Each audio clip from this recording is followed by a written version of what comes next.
2023 is going to be an interesting year for those of you who undergo inspections. My talk today is looking specifically at inspections relating to ISI. If you are a non-association school and you're inspected by Ofsted or perhaps an overseas school, you've got some online with as well, then quite a bit of what I'll say will be relevant, but this is aimed mainly at those who are inspected by ISI. If you're wondering why they've chosen me to talk about it, a little bit of my history about me. I've been in education for over 30 years. I was head for over 20 and spent about 20 years as a team inspector with ISI. I retired in 2019 from frontline schools business, and during that year I trained with ISI to be reporting inspector, and I have since led a number of inspections. I do mainly prep and junior schools. I've been involved in senior school teams too. I do boarding schools, I do early years. I recently trained to do overseas ones as well. So potentially a busy time. So with that in mind, can I just say, first of all, anything you hear today is my opinion. I'm not representing the voice of ISI in any way, shape or form. So we all have to follow rules in our schools, and those rules are there to keep your children and your staff healthy and safe, and ensure that a good quality of education is taking place. And ISI don't make up the rules.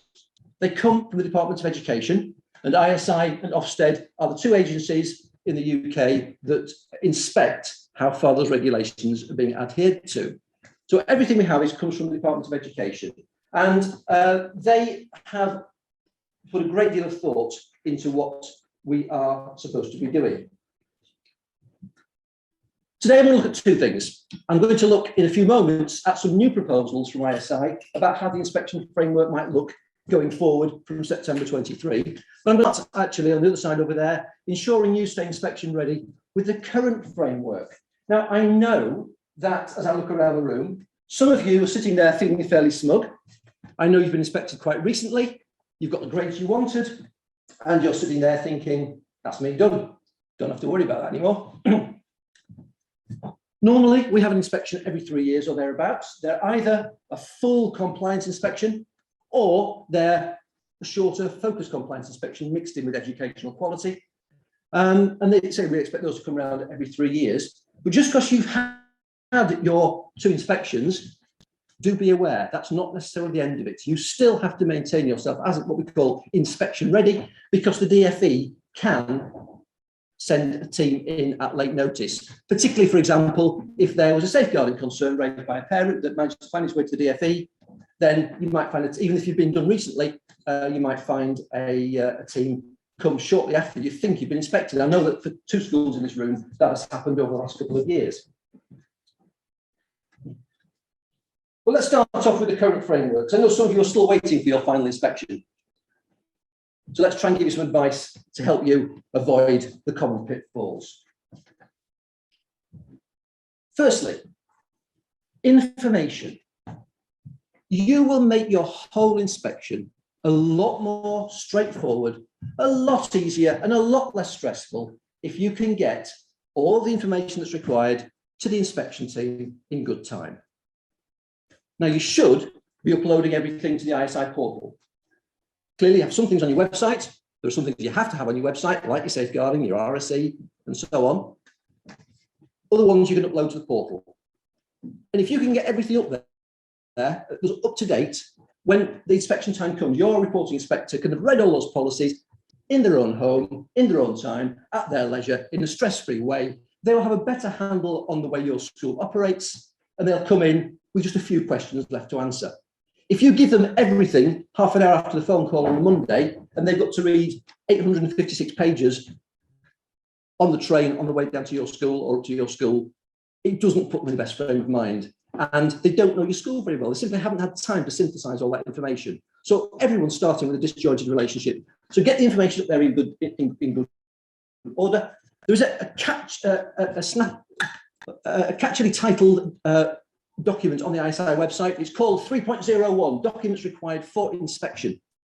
Get hold of it and use it as a tick list. It tells you exactly what documents will be required before the inspection, waiting for the inspectors in their base, and during as well. And some things you need in good time, some things you can give on the day. Get the document, have a look at it, make sure you've ticked everything off. And please, when you do put them up there, will you put them up in a common format? I don't have Apple Pages on my laptop. If you put your stuff in that sort of format, I can't read it. I don't have Prezi, all sorts of other online ones. So if you've got some snazzy presentations, I can't see them. So please, will you stick to accessible formats? Google's okay, because it can often be converted, but every ISI Inspector has a copy of Microsoft Office. That's the default one to go for if you can, or PDF, of course, which is universal. So try and keep them in straightforward formats.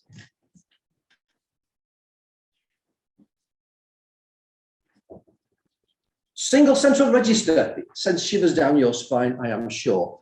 I have never come across a school that has been fully compliant with its SCR on arrival. Not one. There are plenty of rules, I understand that, but schools are not reading them. It's there in the commentary. It explains what you're supposed to do. Please go through and look carefully to make sure you follow the rules. And that usually comes down to lack of training. In so many schools, particularly small schools, it's shoved out to the head secretary, and they often haven't had appropriate training. They've just been told more or less, they've got to do some checks and stuff, but that's about it. In larger schools with HR departments, it's still not happening as it should all the time. So please train the relevant staff, and there are plenty of people out there who will do training courses for it. And also make sure that one of your senior leaders, or perhaps someone like your safeguarding governor, also has some training so that you can check what the colleagues who are doing the clerical work and make sure that's been done right as well. Because there are a lot of dates, there are a lot of information there. Even the sharpest-eyed clerk will do something wrong. To give you an example, I was at a school down south earlier in the year. Their SCR was almost perfect. And I got down to the DBS date for the head. And instead of putting the date of the check, she put the head's birthday. You can see why I can't with all that information, the application form and so on. Technically, that's a fail. Of course, we all would laugh about it and we sort it out. But those are simple mistakes you can see, you can get over really quickly by having someone check as well. So please take it seriously. This is the biggest single cause of non-compliance in the independent world, I think. Also, in those lovely registers, lots of them are done in Excel, which is great. And as an RI, if I call your school, I will want an anonymized version of the SCR, ideally in Excel, so I can sort it into order. I can double check things. I've also got a ready-made template. I can take your information from and paste it in, and all the wrong dates go instantly read, sort of conditional formatting. So Excel's a really useful tool for me. But what non-trained clerical staff tend to do is they want to be helpful and they put everything in one column. So it might be DBS date, DBS number, initial of the person that checked it, initial of the second person that checked it, initial confirmation that we saw it when they first walked in through the door. I don't need that. The legislation is you need a date. And if you want to put the initials of the person that checked it, that's fine. Put it in a separate column. Okay? So you've got one piece of information in one column. It makes it so much easier to process at my end. And actually, if you ever have a historic abuse claim or something like that, and you need to sort back through your register and see who was working for you in 2014, using Excel's filters and sort capacity, you can probably identify people like that. If you're a large school with hundreds of employees, that becomes more important. The dates you put in the SCR should be those at the point of appointment. If you recheck somebody, for example, disqualification from childcare, you might do every year. It's the one you do first that stays in the list. All the other new ones, they're important. You put those in the notes column or in the staff file. Some of you are in the habit of rechecking people, DBS every 5 years or something like that. That's fine. It's the one at appointment that goes in the SCR. The others go in the notes column or on staff files. Yeah, that's something that people really don't get right. And references. Keeping children safe doesn't tell us how many references you should take, but it always uses the word references, plural, implying there's got to be at least 2. So again, please make sure that all your staff coming through the door have the appropriate references and that you follow those up by telephone verification to make sure they're genuine and so on. It's not a difficult thing to do. It takes a bit of time, but it's not a difficult thing to do. And again, it's a common failing. And don't forget, of course, keeping children safe. We've now got to think about online searches as well. I'll come back to those in a few moments. That doesn't have to be on the SCR, by the way. You might want to put it there for completeness' sake. It doesn't have to be. It's just the actual references that need to go on. SRE. Still, a number of schools are getting this wrong. This was unfortunate because it was actually came out in 2019. And then, of course, we had a lockdown. So they said, OK, we won't inspect on this. It doesn't have to be done straight away. We'll push it on to the following year. So some schools are still working through their first or their early cycles of this is a program. Number one, your policy has to be on your website. That's a non-negotiable. It has to be on the website.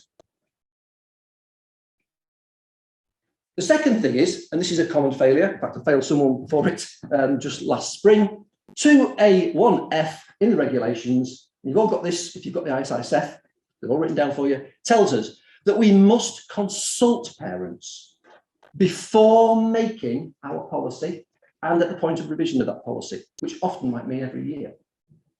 Have you got some evidence that you consulted with your parents regarding your policy?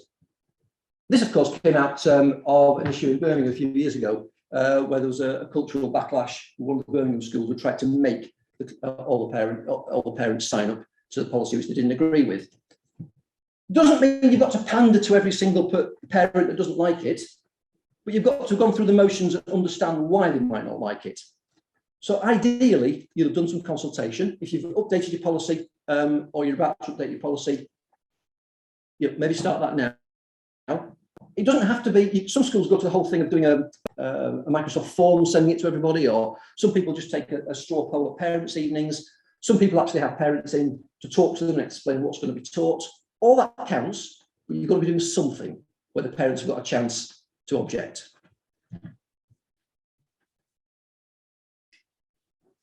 Next one, provision of information, common failings. The difference between made available or provided. We have to provide certain bits of information to our parents and to the general public and prospective parents. Some of it has to be provided. Provided means I'm literally pushing it out to you. It might be the parent handbook. It might be I send you something in my newsletter, the first newsletter of the year, which things are physically pushing at you. So you've got it in your face, okay? Made available simply means, yeah, it's there if you want it. Whenever you want to graze on that document over there, it's there. And typically that might mean something on the website, for example. It's there if they want it. They don't have to look at it. You're not forcing them to look at it. Look carefully at the regulations because some things are provided, some things are made available. For example, if you're a proprietorial school, the registered address of the proprietorial company has to be provided, has to be given to parents, not just on the website. Yeah.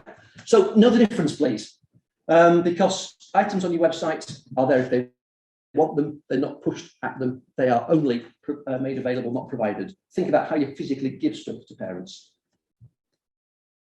And how do parents know what's available if it's not on the website? You might have 56 policies and you put the mandatory ones on there. How do parents know what is available? Again, you might put a note in your parent handbook that says other policies are available, such as this, this, and this. Call into the office if you want to see it. Or on the website. You don't have to put the policy, but you've got to put a note that something exists there as well to give them a fighting chance. And from 1st September, of course, we've been hit by yet another iteration of keeping children safe with some fairly major changes. I was going to do, and I never got time to do it before I came out, a word search or a phrase search on the phrase governors must or governors should. It's a really, really big change this year, and your governors won't know about it. Please go back and tell them what their responsibilities actually are, because they're immense. Everything to do with sexual violence, with RSE, with online safety, curriculum stuff, all kinds of things are down to your governors. So please make sure they are aware. Go back to those online searches. Schools should consider carrying out an online search. Doesn't say you have to, but whenever they say should, there's that sort of, you really should. And if you don't, and you're faced with a historic abuse case later down the line, you've got to explain to do why you didn't. So just get on with it and try your best to do it. I appreciate all the shortcomings of online searches. Trying to find out the usernames of your shortlisted candidates can be impossible, but you should be trying or have a good reason for not doing it. Low-level concerns is on there. Again, that's become a big one over the last couple of years. Have you got that particular policy and protocol, A, in your training records that you've done with your staff, and B, in staff code of conduct in all right places that they can find it. Proprietorial schools. Anybody here from proprietorial school? No, I'm sure we've got some people online. If the proprietor was the owner and the head and various other bits and pieces, they should not be the DSL. They could be a DSL, but not the DSL. That's a big change. Boarding, we've got a couple of boarding school people here. Anybody boarding? Yes. Don't forget, you've got your brand new NMS. They come out in the spring and they've kicked in from 1st of September. There's some huge changes there relating to pupil welfare and how you advocate it. It's no longer enough to look after them. You've now got to promote their welfare. Subtle difference and some big changes there. And of course, EYFS, if you have an EYFS, your early years, yeah, you're probably following the early years framework. Actually, it's now mandatory to do so unless you've got an official DFE opt-out. But if I was your RI, I would only accept a DFE letter as an opt-out. So again, some serious changes there. And then, of course, we move on to September 23. There's a new framework under consultation. It's not here yet, but it's been consulted. Anybody filled in the questionnaire? Yeah, 2, 3, yeah. And the associations, I think, have done it probably on your behalf as well. So fairly big changes here as well. Why? For me, the old system didn't not work, so why have we got to change it? Well, of course, the world has changed. 6 years ago, I'd never heard of SVSH, sexual violence, sexual harassment. 6 years ago, I'd never heard of upskirting. 6 years ago, I'd never heard of remote learning. So the world has changed, and so the way we look after our kids and the way we do things has to change with it as well. And this new one will emphasise the importance of your responsibility to actively promote pupil welfare. To actively promote pupil welfare, not just make sure they're all right. And again, there's a real subtle difference there. It's not going to be a million miles away from what we have now, according to the consultation. There still will be a report. The standards are going to be the same. That list of regulations you're used to seeing actually is the same, just sort of repackaged. I'll go through that in a moment. They will still capture what's distinctive about your particular school and what makes it special. And you'll still be inspected twice within a cycle. That looks like every 3 years. But some things will change. The proposals are, and these are only proposals at the moment, the consultation unfortunately finished this week, so if you want to go back and think about it after I've finished here today, you're too late. We're going to move from 2 different sorts of inspections, compliance, educational quality, to 1. Those of you who've been in the business a while might remember the old integrated inspections, where they sort of covered everything in one visit. That kind of model, as I understand it. The second thing is, which is not a million miles from where they are now actually, is ISI have used this phrase, you'll be inspected under a pupil lens. I interpret that to mean, what's it like to be a pupil in this school? So that's the question I'm digging down to find. And there's also going to be a really important change, the possibility of a new associate inspector role, and I'll talk more about that in a moment. So it's the same regulations, but they are repackaged slightly. This is Regulation 34, which comes under Section 8, Leadership and Management of the current framework. And leadership and management only passes if all the other regulations have been met, and you can give us that faith that you meet those bullet points on there. And those were the definitions put back in, I think, 2004, the Children's Act, of what well-being of pupils might look like. So there's 5 different bullet points there. And it'll come as no surprise that the new regulations have decided that those 5 bullet points will be the new criteria, new categories on which you'll be judged. If you want to see the full thing, you'll get the slides afterwards. There's a link there, so you can actually have a look at what the proposals say in full. But the new standards, very briefly. Section 1 is going to be skills and knowledge and understanding of you, but also how you manage risk. And risk is premises, risk is trips, but risk is also individual vulnerable pupils. If you have a pupil with a medical condition in your school, they need risk assessing. If you have a pupil who's prone to self-harm, they need risk assessing. So it's not just science labs and DT workshops. You need to risk assess as well. So you're risk assessing those vulnerable individuals, you are promoting their welfare.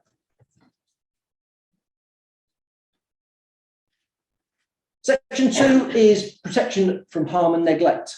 And this is what you currently recognise as the welfare, health and safety, suitability of staff, your staff checks, your safeguarding, your supervision, admissions, health and safety, first aid, all that kind of stuff bundled up in that one. Same regulations, just all moved around a bit to come together. Part 3 is physical and mental health and emotional well-being. And again, the importance of PSHE, RSE comes through very much here. This is not ISI talking, this is me talking. I think PSHE is going to be the equivalent of a core subject. Everything about this framework has this at its heart. The way we educate children to be better citizens going forward, the way we educate children to personally risk assess, the way we teach them about consent, all that stuff is going to be absolutely critical and centre stage going forward. So your PSHE is really going to be a central pillar in the whole thing, rather than being one of those Friday morning subjects that never get quite done because assembly overruns. Yeah, you need to think about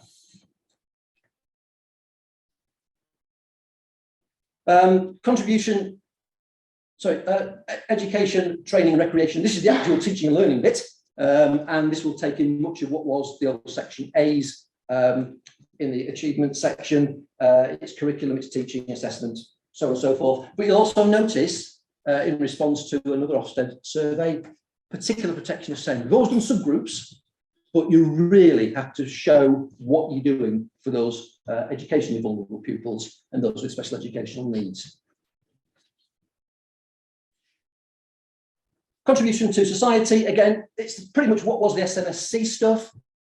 But again, those PSHE threads are coming through, aren't they? Responsibility for behaviour, further tolerance and harmony of others. Protected characteristics. Do your pupils know what protected characteristics are? They should. Yeah. You teach all sorts of technical terms in your English and your maths. Teach them the technical terms in PSHE as well. They should know what the protected characteristics are, why they're important, why we should be nice to people, and actually, if you abuse them when you get older, you'll go to jail. Interesting, I was in a school earlier this week. We did a safeguarding workshop with a little prep school. The staff didn't know what protected characteristics were. That doesn't go down well when I'm talking to, trying to gauge their understanding of their roles and duties in safeguarding when we're doing staff interviews. Okay, so if you haven't done it already, go back and do some spot checks whether your staff actually know what the 9 protected characteristics are. I'm not going to go through them now, I haven't got time, but that's something to do. So this is all, again, about getting the right citizens for the future. And then also tapped into that, you'll notice the extra E. Some of you won't have that yet in your curriculum title. EE at the end, economic education as well. That should be there. And if you have a year 7, year 8 in your school, you should be teaching some form of careers at that stage too. So the proposal is that reports will happen as they have done traditionally. Reports will show whether you meet all the standards consistently. They'll show whether you don't meet all the relevant standards and list those and explain what you can do better. Coming down to the bottom, there'll still be recommendations and next steps of how you can move forward. Each section of the report, it says, proposal, will detail aspects of where the school's provision is exceptional. So not just are you looking after your kids, but let's see how well you're looking after your kids. And that won't be down to the whim of an RI. We've been told that if this is accepted by the schools, then I can see some of your provision, decide that it looks exceptional. I then have to write a case to send back to ISI headquarters, where a panel will validate that to ensure consistency across the whole country. And only when they've validated that can I give you a verdict of exceptional. So that's the idea there. And there's also those schools, not many of us thankfully, where there is a major cause for concern. And that will actually go down in front of your parents on the report. So I do urge you to go through the regulations as carefully as you can. Where a standard not met, and you can waffle your way out of it in the past, if it says cause for concern, that's hard to explain your way out of, isn't it? And the last one, which I think is really, really useful, is this one here. The waiting list for trainee team inspectors is huge. They haven't been training recently because they know the new framework is going to come in. They will open up training for people who would like to be a team inspector for the new framework, as I understand it, because we're going to need more people on the ground. I would urge you to apply. It's the best inset you'll ever have.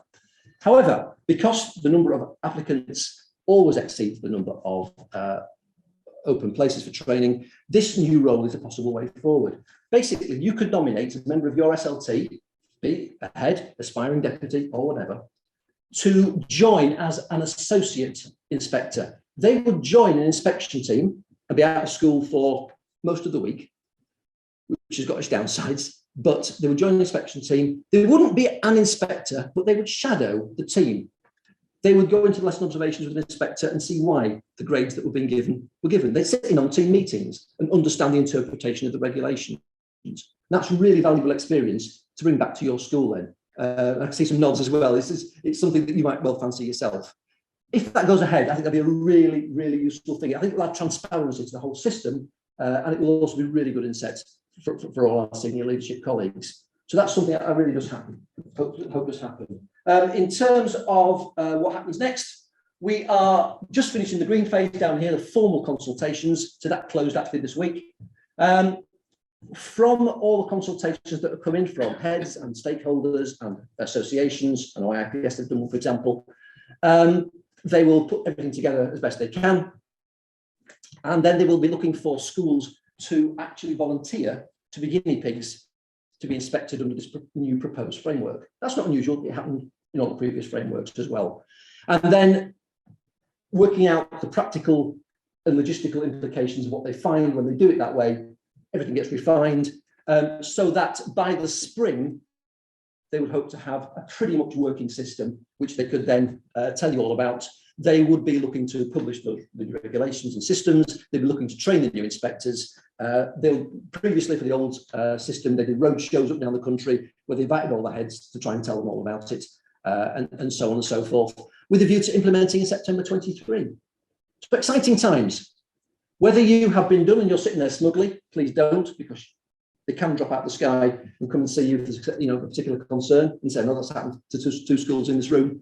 If you haven't been done yet, you will be done before the end of 2023. They are determined that every school will get its RCI and its EQI before the end of the old framework. And given they've lost a year due to COVID, that they're really pushing things in.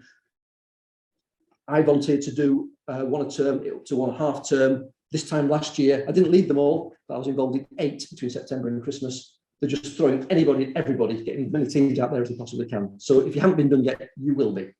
And I hope what I've told you sets you up ready for that eventuality. That's me done. Thank you for listening.